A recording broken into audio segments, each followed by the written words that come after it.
Here's Cathie Wood discussing probably her favourite subject, Tesla. Is namely Tesla. And we know Tesla's had a few challenges of late, but I was fascinated when you said this is the ultimate AI company that will realize its true huge value when driverless taxis soon will become commonplace. Yes. So talk this to people will be staggered that you said that. So explain what you see in your crystal ball with Tesla. Well, actually, it's not a crystal ball. I have a Tesla with FSD. It's a very new one. I wanted to test out the latest software. And here in St. Petersburg, Florida, where we are, I don't have to use the steering wheel or accelerator or brake, and I don't have to park or parallel park. The car does it for me. Now, it's not perfect yet, but it's getting to the point where anyone here in the United States who has been in a robotaxi or an autonomous vehicle is beginning to understand, first of all, how delightful the experience is going to be. It already is in many ways. But when we can sit in the back seat and have no driver, I believe you have Uber in Australia, yes, and so a lot of people don't really like getting into a car with another person, or don't like getting into a car that might smell a certain way or something. Shots fired. It's totally true though. Everyone watching this, unless you never leave your house, has had many experiences where you've got in a taxi or an Uber, more often in the taxis because you can't really review the drivers, where the driver stank like shit, was annoying as fuck, spent the entire call with an earpiece in, talking to a family member overseas under his breath, instead of paying attention to the drive, wouldn't shut the hell up even though you said, sorry bro, I've got a little bit of work to do, if you give me some peace and quiet, etc, etc, etc. Never mind the creep factor. Your hot, young, 18-year-old daughter just gone out for the first night alone, she's driving back home, you've got a creeper in the Uber or the taxi, probably suboptimal. You go on and on and on and on and on. Most people, unless they're an extreme extrovert, would prefer, if given the choice between random driver and no driver, and equal experience otherwise, would prefer no driver. So it's a superior product. An autonomous vehicle isn't equivalent to a human-driven Uber or taxi. It's a better service. Thing. So, and they, definitely don't like talking to that person when they're trying to do work. I don't know if you've ever had that. There it is. See, one of the examples I use myself. The number of times I've been caught in an Uber or taxi, and I made it very clear to the driver that I have literally got work to do, so some peace and quiet would be nice, and then they just won't shut the fuck up. It's incredible. Now, on Uber, some of the more premium services, you can literally choose options like the temperature you want the vehicle to be, cooler, warmer, blah, blah, blah, and also whether you want peace and quiet. Even then, sometimes I had an Uber driver, despite me selecting, bro, shut the fuck up as the option, bro did not shut the fuck up. Not such a big deal for people that don't try to optimize every moment of their day in terms of productivity. But for those who do, who have an opportunity to spend 15, 20 minutes on the way to an airport or whatever, getting shit done, and they constantly interrupt, bro, it's like somebody's stealing from you. They're stealing your time. They're robbing you. Obviously, Cathie Wood has had this experience herself as well. That experience. Yeah. So we believe that the uptake of robotaxis will be slowly, then all at once. And I believe in the United States, in certain cities, San Francisco being one of them, people, and especially women, are willing to pay more than they would pay an Uber, and they're willing to wait longer just to get an autonomous vehicle. And I think that attitude will prevail throughout the country. Of course. Option 1, risk being in an Uber or something equivalent with a potential creep. Option 2, no chance of a potential creep. I mean, hello, it is a no-brainer. Certainly throughout the United States within the next couple of years. Okay. You made me laugh when and you were very serious about it, but you still made me laugh when you said that you would take your car to work and then tell it to go off and work for the day and earn Yes. money and come back and pick you up. Talk us Yes. through that one. That was, yeah. Yes. Well, for people who want to do this, you could send your car out. It's part of Tesla's platform, and you could say, why don't you take the next few hours and give people rides? If you did that for just, I think, an hour a day, you would pay off your car. We did this arithmetic a while ago, but you would pay off your car in 2 to 3 years. This is a very compelling proposition to people who don't have relatively high incomes to be able to purchase a product or even lease it, get a loan for a Tesla vehicle. You now own it. You can use it personally. But when it's not in use, when you don't need it for yourself, your family, it can go out and earn money for you while it's parked at work. It can go off at home, overnight, during the weekend, whatever.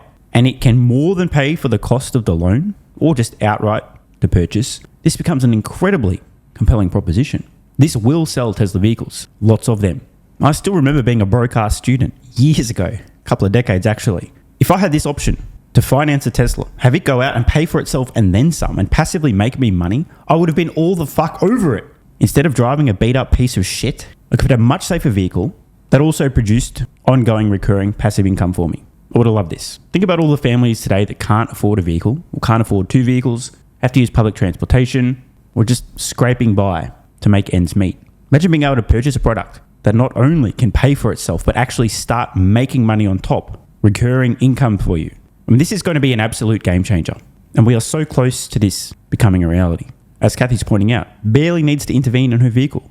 This is no longer crystal ball stuff, no longer hypothetical. You can see the capability of the software today, unless you're completely brain dead. You can look at the pace of progress and the trajectory and say, obviously in the future, it'll reach a point where no interventions, no supervision is required. It'll be legal to have unsupervised FSD in certain pockets in the US, probably city by city, maybe statewide. And at that point, obviously, let's say it's Florida and FSD unsupervised is legal throughout the entire state. Why wouldn't somebody living in Florida go finance a Tesla for a couple of $100 a month, a Model 3 or Model Y, have it work super part-time as a robotaxi and pay for its entire cost and then some? Unless you're making millions of dollars a year and you just can't be fucked for some extra free money, why would you not want to do this? Instead of a family vehicle being an expense, it can be an asset, an income-producing asset. And we do think that's going to happen. Now, will I put my car out there really?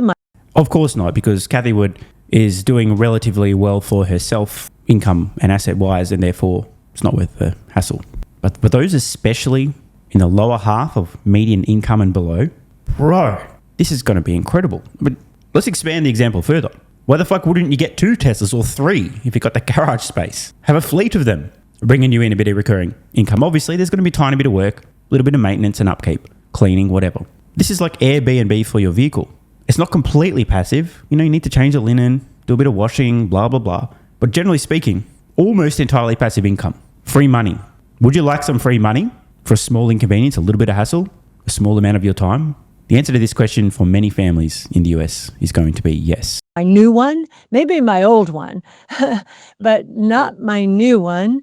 But Tesla will be arranging and supporting fleets. So let's just talk about the future of Tesla. And you're a great supporter of Elon Musk. You clearly have to look past some of his unusual activities, particularly in Europe and things like that. And that probably hasn't helped Tesla's sales. But my feeling was you're not just saying Tesla's not going to just rely on selling EVs. There's more to this business. And so why don't you talk to that? Sure. And in fact, the market is already beginning to value the robotaxi opportunity because a year ago in June, Tesla launched its robotaxis in Austin, and we're beginning to see an acceleration in the rollout across cities. And in fact, I think for the first time, Tesla in Tampa, which is right across the bridge from us here in Florida, is going to launch its robotaxi service before Waymo.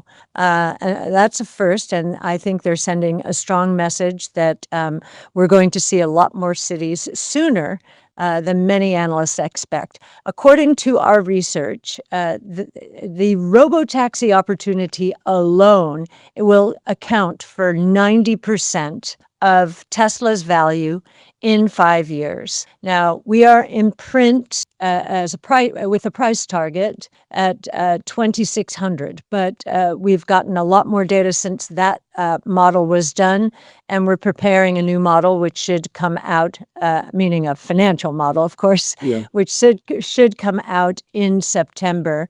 And in that model, Been wondering when the new ARK Invest Tesla model would come out. Usually they're in the earlier half of the year, if I recall. So September next month, not bad. Looking forward to seeing what this looks like. you will be able to manipulate the variables that we think are important to the long-term valuation of Tesla. If you think we're too aggressive on the Robotaxi rollout, you can dial it down and see what kind of number will come out.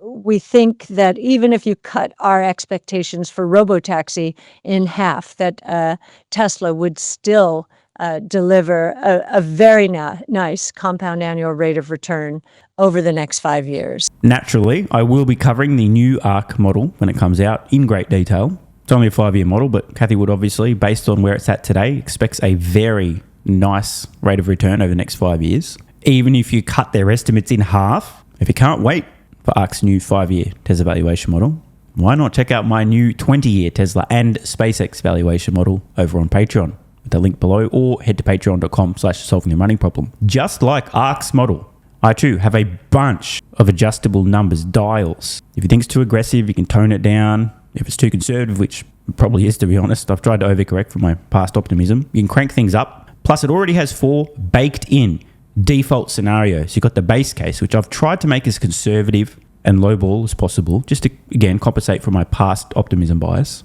There's also a bull case, much more aggressive. There's also a mild bear case, and then there's also a giga bear case in case everything just turns to absolute shit. For more info, just check out the link below or head to patreon.com/solvingthemoneyproblem. The bottom line here though, it's hard to know the exact timing, the exact shape of the S-curve ramp, but it's not difficult to know that Tesla's in a dominant position. They're on the cusp. They've already produced thousands of Cybercabs, which are spotting all over the United States, early testing underway. The Cybercab launch potentially just a few weeks away. It's not difficult to predict the end destination, just how quickly we get there. Thanks for watching. If you appreciate the content and want to support the channel, check out the links below where you can get early access to daily videos, unlock hundreds of exclusive pieces of content, and plenty more. AG1 has been part of my daily health protocol for almost half a decade. It's packed full of vitamins and minerals and helps me fill in nutritional gaps while supporting energy, digestion, and immune function. It also has prebiotics and probiotics to promote gut health. I take my health very seriously, and so should you. Try AG1 today by visiting drinkag1.com/SMR or click the link in the pinned comment and enjoy a free welcome kit with vitamin D3 plus K2 and AG1 travel packs. That's drinkag1.com/SMR.